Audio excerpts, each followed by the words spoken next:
Good day, everyone.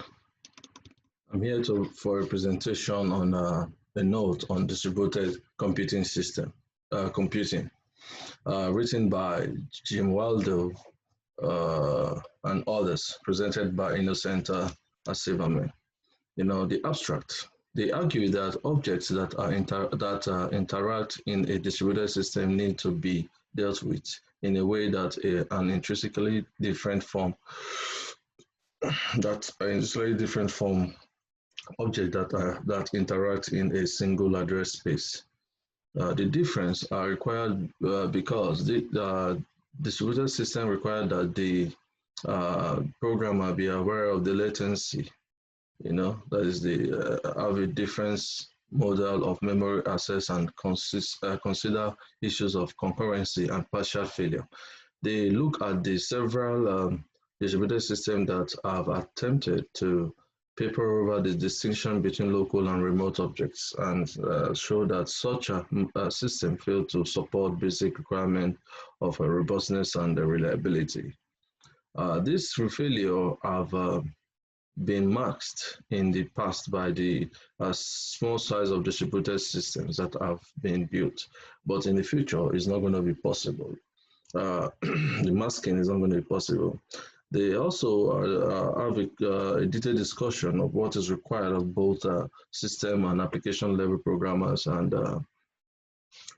designers of one, if one is to take distribution seriously. Now, those are the topics we are going to look into, the headings. Now, introduction. It is a popular notion that much of the current work in distributed object-oriented system is based on the assumption that objects form a single ontological class. Number one is object that shares the same address, objects that are in separate address on the same machine, objects that are in separate address space on different machine. Indeed, the location of an object may change over time as an object migrates from one system of one machine to another, or the implementation of the object changes. Now, let's look at some terminologies. Local computing. By local computing means a program that are confined to a single address space, while distributed computing refers to programs that make calls to other to other address space, possibly on another machine. Now, the middle ground is there is a middle ground, and in which calls are made from one address space to another, but in which some characteristics of the call objects are known. For instance, call for one address space to another on the same machine. Now, the vision of unified objects. Now, there is an overall vision of distributed object-oriented computing in which, from a programming point of view, there is no essential distinction between objects that share an address space and also objects that are on two machines with different architectures located on different continents. An example is seen in such work as the Cobra, Clouds, and so on.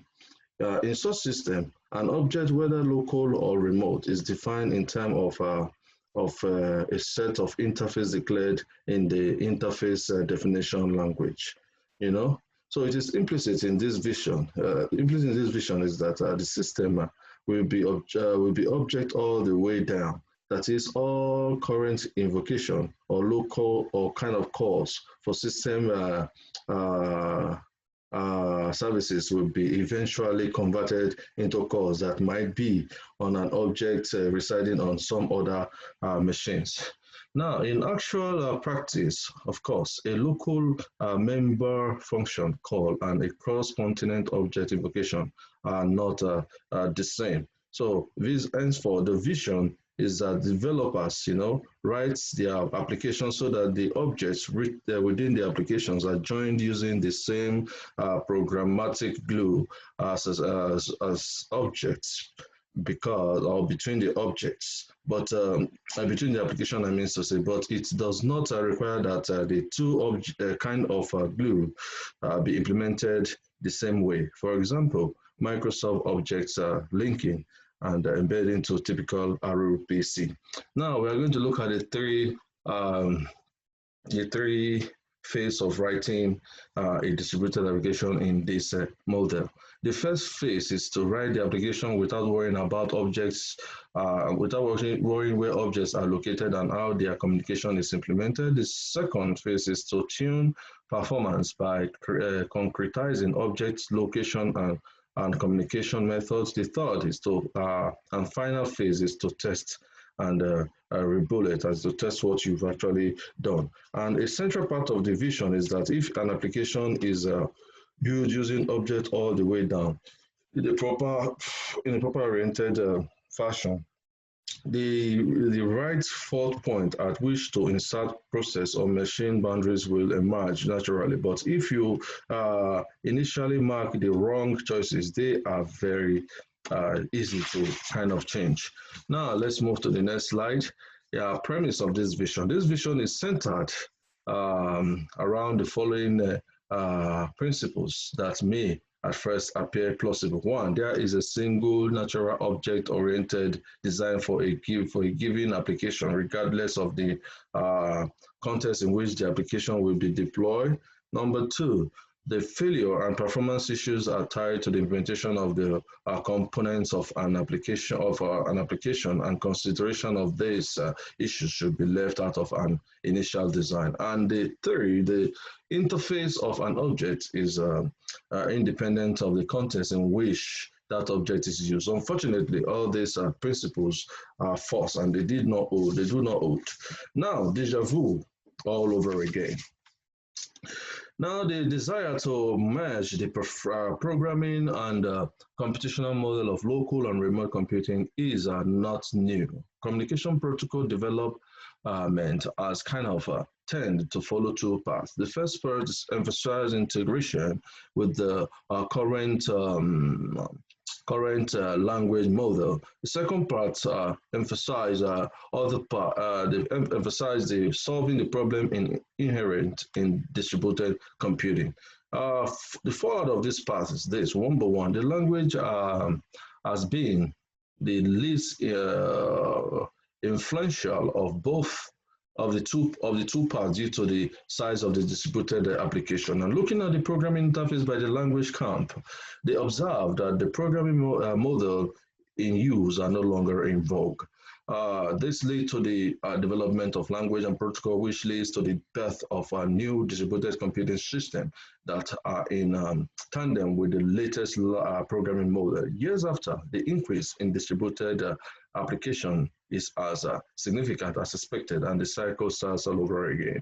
Hence, each round of the cycle is seen as an evolutionary stage for both the local and distributed programming model, which may be as a result of neither model being sufficient to encompass both activity at any previous stage. Iteration based on the object-oriented approach stands suffice for both. Now, let's look at least optimistic explanation of these things I just said. Merger failure fails because programming distributed application is not the same as programming non-distributed application.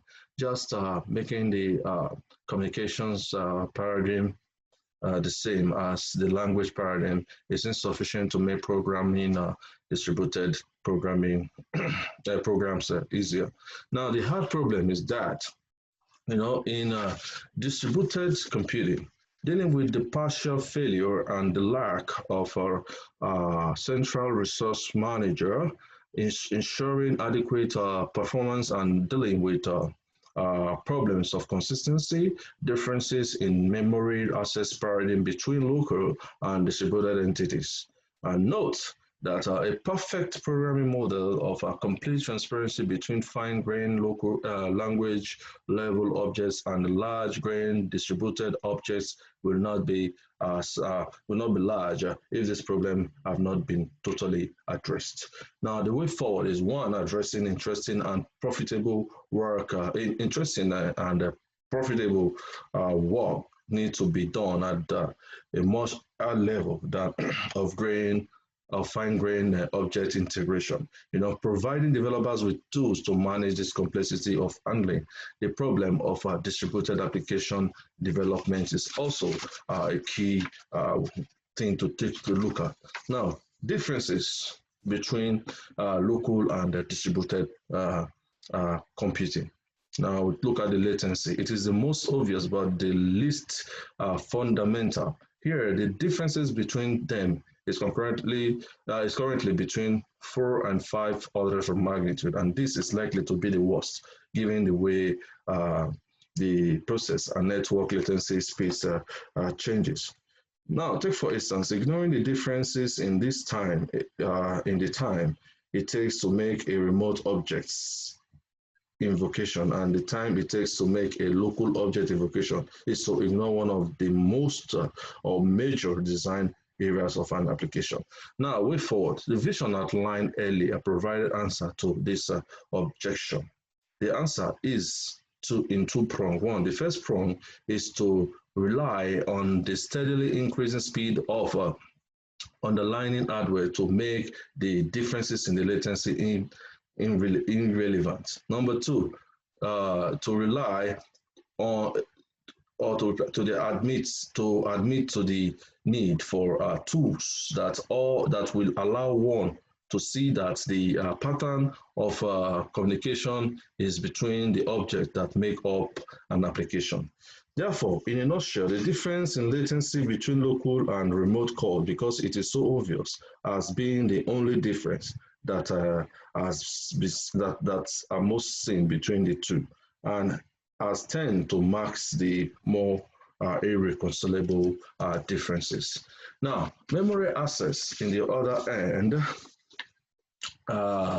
is more fundamental difference between local and remote computing concerns the access to memory in the two cases, specifically in the use of pointers, and simply put, pointers in a local address space are not valid in another.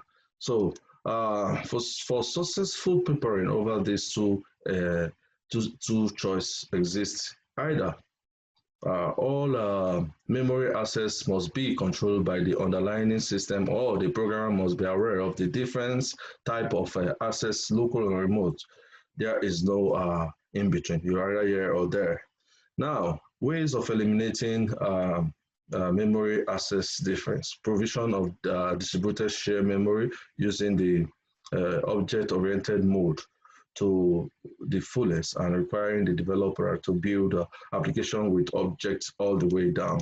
Now, we are looking at the dangers. Also, the dangers lies in promoting the myth that remote access and local access are exactly the same, and not enforcing the myth, and underlying mechanism that does not unify all memory access while still promoting this myth is both misleading and prone to error.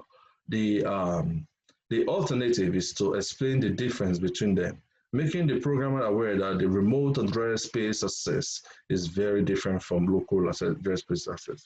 So in a nutshell, hence, it is logically possible that the difference between the local and the remote memory access could be completely papered over, and a single model of both are presented to the programmer. When we turn to the problems introduced to distributed computing by partial failure and concurrency, however, it is not clear that such a unification is even conceptually possible. Partial failure and concurrency. Partial failure is a central reality of distributed computing, that is a fact. But both the local and the distributed world contain components that are subject to periodic failure. In the case of local computing, such failure are either total, affecting all the entities that are working together in the application, or detectable by some central resource allocator. This is not the case in distributed computing.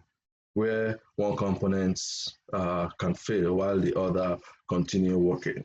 These sort of failures are not the same as a mere exception rising or raising, or the inability to complete a task, which can occur in the case of local computing.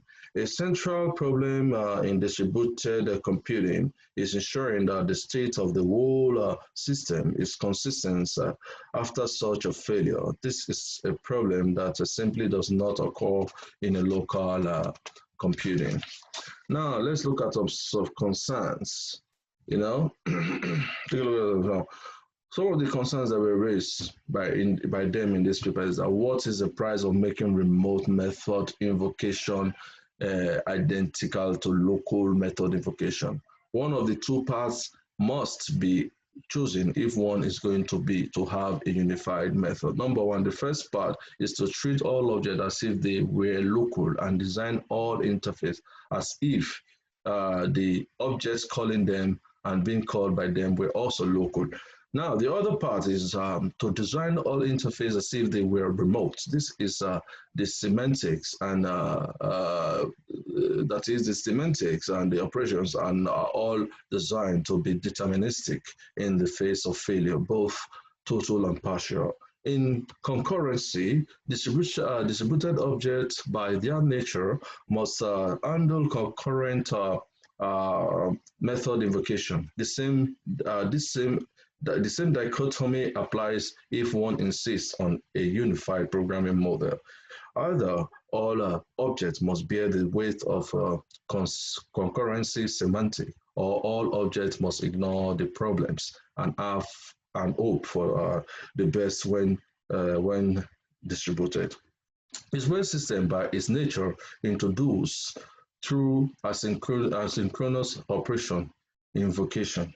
Further, a non-distributed system, even when multi-threaded, is layered on top of a single operating system that can aid the communication between objects and can be used to determine and aid in synchronization and in the recovery of failure. In distributed system, on the other hand, has no single point of resource allocation, synchronization, or failure recovery, and thus is in conceptually very different. Now, the myth of quality of service. One could take the position that that the way an object deals with the latency, memory, partial failure, and concurrent control is really an aspect of implementation of that object and is best described as part of the quality of service provided by the implementation.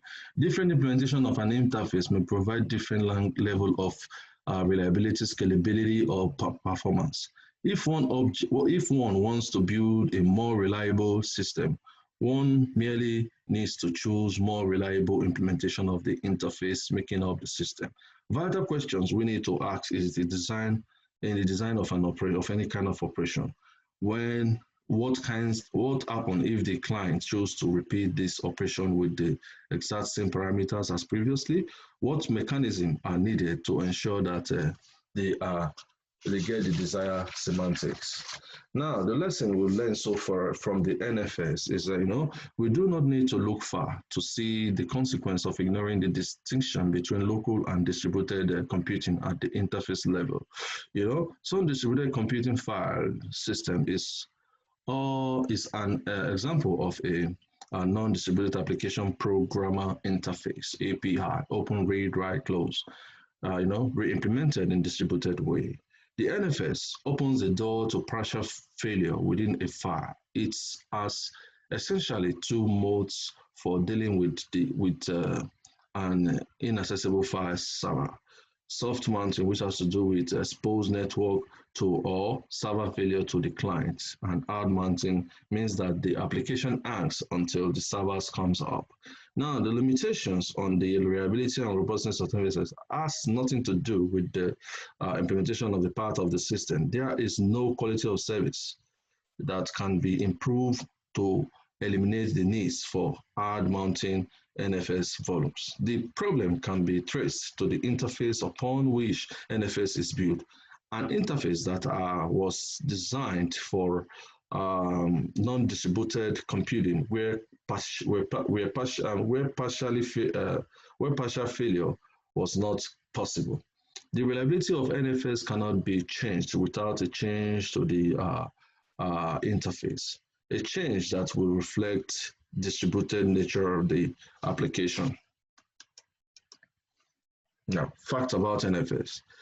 This is not to say that the NFS has not been successful. In fact, NFS is arguably the most successful distributed application that has been produced. But the limitation on the robustness has set a limitation on the scalability of NFS because of the intrinsic unreliability of the NFS protocol. Use of NFS is limited to fairly small numbers of machines, geographically co-located and centrally administered. The way NFS has dealt with the partial failure has been to informally require a centralized resource manager who can detect system failure, initiate resource reclamation, and ensure system consistency. But by introducing this central resource manager, one could argue that NFS is no longer a genuine distributed application. Taking the difference seriously, difference in latency, memory access, partial failure, and concurrency makes merging of the computational model of local and distributed computing both unwise to attempt and unable to succeed. Merging the model by making local computing follow the model of distributed computing would require major changes in the implementation language and make local computing far more complex than is otherwise necessary. Merging the model by attempting to make distributed computing follow the model of local computing requires ignoring the different failure modes and basic interdeterminacy inherent in distributed computing, leading to the systems that are unreliable and incapable of scaling beyond small groups of machines that are geographically co-located and centrally administered. A better approach is to accept that there are irreconcilable differences between local and distributed computing and to be conscious of these differences at all stages of design and implementation of distributed application. Accepting the fundamental difference between local and remote objects does not mean that either sort of object will require its interface to be defined differently. Now, a compiler for the interface definition language used to specify classes of objects will need to be altered. We need to alter its output based on whether the class definition being compiled is for a class to be used locally or a class to be used remotely. Programmers' knowledge of the message destination matters. That is, if the message is being sent to a local, to a local or remote object in order to access them differently. Accepting the local and distributed computing, are different. Accepting that they are different in an irreconcilable way will also allow an organization to allocate its research and engineering resources more wisely. Summarily, one consequence of the view espoused here is that it is a mistake to attempt to construct a system that is object all the way down if one understands the goal as a distributed system constructed of the same kind of object all the way down. There will be a line where the object's model changes. On one side of the line will be distributed object, on the other side of the line will be a local object. On either side of the line, entities on the other side of the line will be open. Thus, one distributed object will not know if the implementation of another distributed object with which it communicates is made up of objects or is implemented in some other ways. Objects can on different sides of the line will differ in kind and not just in degree. In particular, the objects will differ in kinds of failure modes with which they must deal. Now, finding a middle ground. As earlier said, this distinction between local and distributed objects, as we are using the term, is not exhaustive. In particular, there is a third category of objects made up of those that are in different address space but are guaranteed to be on the same machine. It is possible to make the programming method or model for such local remote object more similar to the programming model for local object than can be done for the general case of distributed objects. The other reason for treating this class of objects separately from either local objects or generally distributed objects is that a compiler for an interface definition language can be significantly optimized for such cases. The class of locally distributed object also forms a group that can lead to a significant gain in software modularity. Application made up of a collection of such objects would have the advantage of first and guaranteed separation between the interface to an object and the implementation of the object, and would allow the replacement of one implementation with another without affecting other parts of the system. Because of this, it might be advantageous to investigate the use of such system. However, this activity should not be confused with the unification of local objects with the kind of distributed objects we have been discussing in this paper. Thank you for listening, and God bless.